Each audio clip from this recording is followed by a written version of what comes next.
So follow-up discussion regarding data and budget for D6 treatment. So I think from the last time we met, Christy was gonna get some numbers and things like that for us and look at our salary savings and understanding with how the salary savings start from the new fiscal year. Right now, we don't have any salary savings because we're finishing paying out the employee that left, and then my one employee that's leaving, her last day will be the 28th. So right now, we don't have any salary savings. And so we're trying to figure out different ways that we can maybe look at our budget and find the money within the budget, as well as, I know Christy and I kind of looked, I still think numbers need to be crunched. We're still trying to figure out some things as far as my cash balance goes. Yeah, and cash balance I'm working on. I told Carrie yesterday, Yeah. I think I will have it next week. But cash balance, regardless, you can't open the budget for cash. Correct. We can only open the budget for unanticipated revenues. Correct.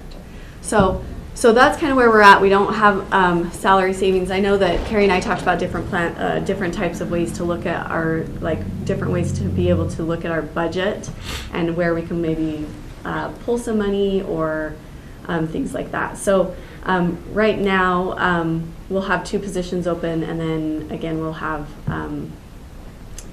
one of the employees go on FMLA until June. So that'll put me down to 5 counselors, 5 counselors with me, so me included in that, working a full caseload. And then we have our contract person that's going to be working 10 to 15 hours a week for us. So we just moved your counselor from Share into D6. So D6. now you're only going to have, once that next person terms, you're only going to have that one vacancy. Under D6. Under D6. Correct. Yes. And then the share position open. Right. Now are you going to fill that share position? I think that's the thing. We would like to. Okay. That's our Okay. goal. I would love to be able to full staff and be able to, I know that with the share program that's been put on hold because of COVID and going into the jail, I mean, there's some complications with that. But that's the goal, is to be able to fill that share program as Okay. well. I talked to Carrie yesterday. So with the share position, the money that person generates goes to general fund to offset that expense. So where we just moved that individual, that's going to get a little difficult to track, because once you fill that position, so as of January 31st, money won't be going into share until you replace that position. Correct. So we'll just have to. No, there will be money that will Well, go into, new billings. New Yes. billings won't go. Yes, I was going to say, we will be putting our revenue, we still will pay for the assistant position that is under the share program. Does that person do billing? No. So So the plan would be our revenue that we create, that we bill, will still pay for the admin assistant for the share program, because she works for us. okay. That might be a side conversation unless Yeah. you guys are interested in this. We can But- talk about that later. No, I mean, Okay. My understanding is the only money going into share was the billing for that individual. I think that that's what has gone in, but we have budgeted, we want to be able to pay for that position. I think that's when Carrie and I talked about that. So I think we could do a side conversation about that. Okay, well,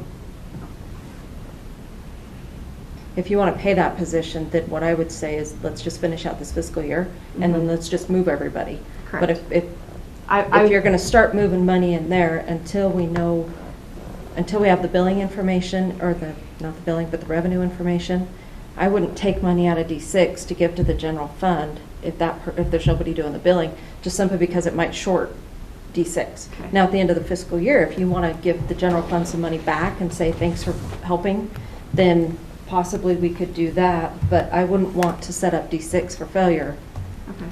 with giving a partial. And- Does that make sense? Yes, and I think that that's what we want to do at the end of the fiscal year, Okay. is move those. I think that's the plan, and we want to be able to move those positions, everything under D6. Okay. I think we're on the same page about Okay. that. So that takes those positions out of the General. and then moves directly to D6. Cool, okay. So a couple of the things is we talked about is we are moving one of the positions, the share program position, over. So that leaves us one position vacant under D6, and then the share program vacant as well.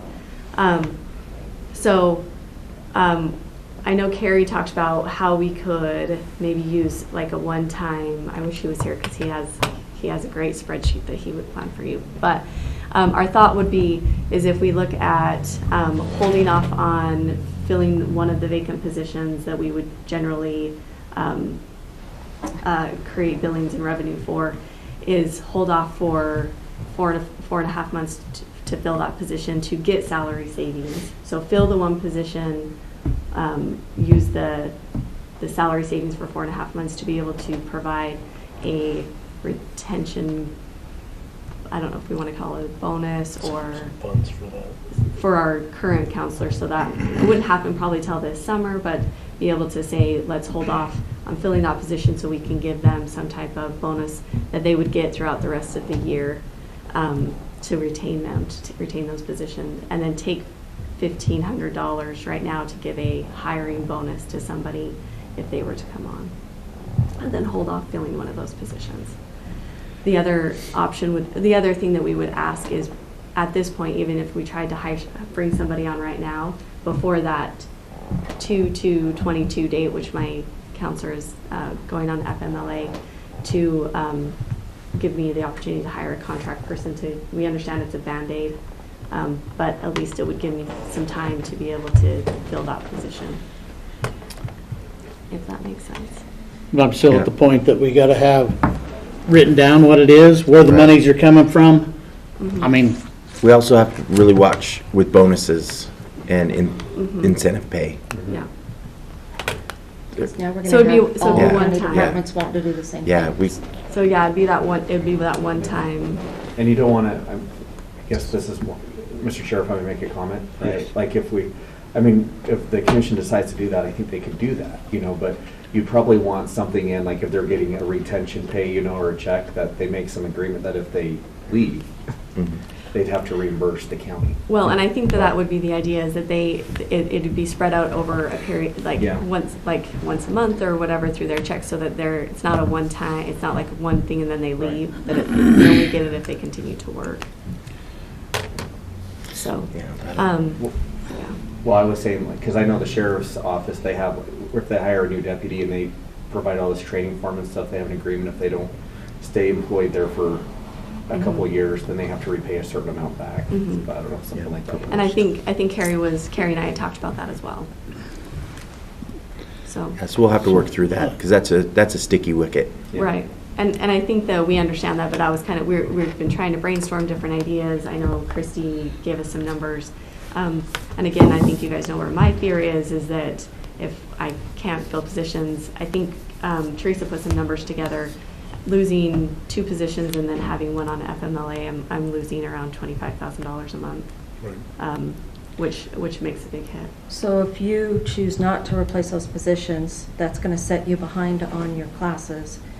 But, so why wouldn't you want to fill those positions sooner? I think we're looking at the share program position, and then, so I want to hire one immediately as soon as we can. And then again, I haven't even had an applicant at this point. I've had a position open since November. I haven't had an applicant even apply because we're not competing. I've had 2 or 3 people make phone calls and say, hey, I'm interested in coming and working. When they find out the pay, they're like, I can't come and work for that amount of pay. It just, they give me a number what they would want to work for, and I had one this morning that was like, I'd love to work for D6 Trade Mine. It's a great environment to work for. The benefits are great, but they want $50,000, and that's $10,000 more than what I'm paying somebody to come in. So I have people interested. They think the environment's great. They think the work is something that they'd want to do, but as far as what they want to be able to bring home, is just not. We're not competing. So I would love to fill a position. I want to be able to fill both positions. We could grow. We could meet all the needs that I can with my clientele. I just haven't had an applicant. So hopefully the money will fix that. Hopefully that is what I'm thinking, because I have people that are interested. I've had 3 or 4 phone calls about it, but they just won't come over for that amount of pay. so to me, we haven't progressed a lot from where we were at the other day when we met. I think my request today would be is if I could have the ability to be able to at least hire 1 to 2 contract people it's a Band-Aid at this point. It's not going to help me, it's not going to be the long-term plan. I don't want to do that. I want to hire a full-time person. That's going to be the most effective long-term plan. But I've got to have some type of contract help to be able to at least get assessments done. If I can get assessments done, that allows my counselors to have more time to be able to meet the individual clients, my full-time. So I would like permission to be able to, and you guys have seen the numbers on that. I brought those to you guys in December, which is why you allowed me to hire a contract person at that time. They only get paid for what they bill. So I'm requesting to be able to hire an assessment contract person and then another a 10-hour contract person for 6 months. Can you absorb that within your B budget? Yes. Identify funds. Yeah. She's got B budget, she should be. Well, you gotta tell us, just like I just told the other people. If I don't have dollars, Yeah, it's, well, and that's why I was just asking. show me exactly where it's from, and then we can okay that, but Yeah, so send Just to us the say- dollar amount, and we could probably put that on the agenda for Tuesday to approve it. Okay. So just, you want Chrissy and I just come up with the dollar, like, you want me, like what I did last time is be able to bring you Yeah, something so that you're- says. it's gonna this cost is what- you This is what X. it's gonna be, okay, so. and I'm then just telling you, Okay. that Christie gives her stamp of approval. Okay, so as long as That I goes put a long something on ways with paper, me. give that to Chrissy, she approves that, give that to you guys on Tuesday, we're Yeah. good to go. So you have the tentative as of today, but Okay. the final one will come once we Okay, get to see actual dollar. Line item. and then I'll get with Carrie to get numbers, and then we'll be back in Okay. next week, maybe 2 weeks. Hopefully sooner than later. Well, and I can give you, The following week, we won't have meetings Right. Okay, so 2 weeks, at all. I mean, in 2 weeks, we're in Boise the full week. in 2 weeks. The So not next- 30th, So next week you'll be gone. the 30th, Through Okay. the week of the Third. 31st. so, So, and I can give We you, have that next week. spreadsheet I sent you gives you the dollar amount per pay period. So if you have, it's like in this example, the one position that's going to be vacated, it's $1,600 a pay period. So that's how much you'll have vacant each pay period to play with for bonuses. So if you're talking, now that's only. we're though adjourned, in, sorry, buddy. I am so sorry. D6. So use that dollar amount on how you plan to divvy that up among the individuals. What we did with the jail is we did a retention stipend, so they came up with a dollar amount each pay period. So if you say, we're gonna save $1,600, then say you plan to have that open for 3 pay periods, that's gonna be your $4,800. How you wanna divvy that out among the people, that's the plan you'll bring to the commission of, we're gonna give our, 8 people $600 for the rest of the year. And then we'll break that up by each pay period or once a month, and you'll give it $100. Something like that is what they're gonna look for. Or if you have a plan, if you'll kick it to me, then I can And I run think- through and see how we can fund it. And I think that's And exactly then- what Carrie and I, when Carrie kind of looked at numbers, was looking at that. If I hold that one position open for 4 months, that gives me that salary savings to be able to spread out. Okay. Yeah. Okay. And then most likely the person on FMLA is gonna have leave, so don't count that money.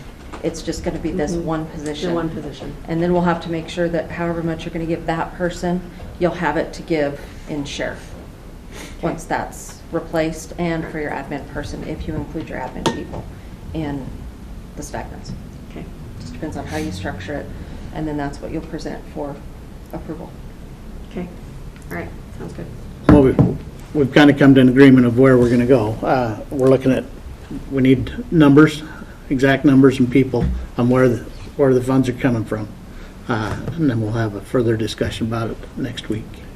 Appreciate the support. Sometimes the less I say, the more productive the session. Thank you. Carol's fault. Thank you for your time.